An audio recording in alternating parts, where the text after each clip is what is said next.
कि धीरे धीरे इतने सजावट इतने सुंदर पंडाल आए भैया के तिलकोत्सव के लेल इतना लागल छे। ताऊ सबसे पहले समझी जितने गोटा अतिथि आयल छे सब गोटा से कहल चाहबे कि धीरे धीरे यो समझी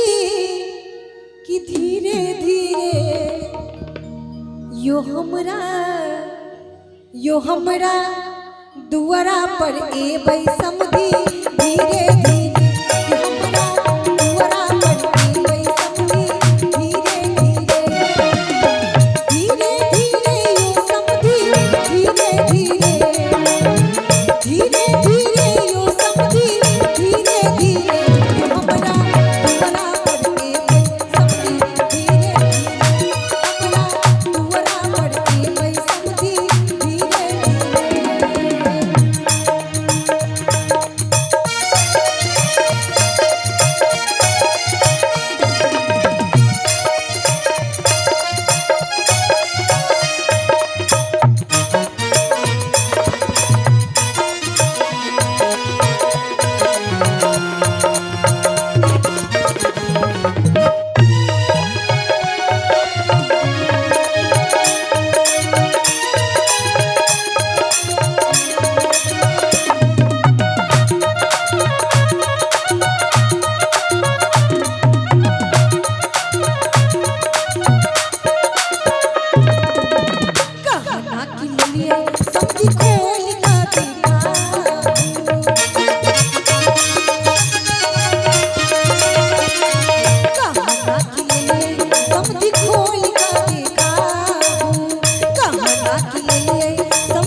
आखिरी में कि हौले हौले यो समझी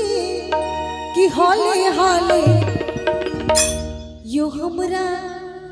दुआरा पर एबै समझी।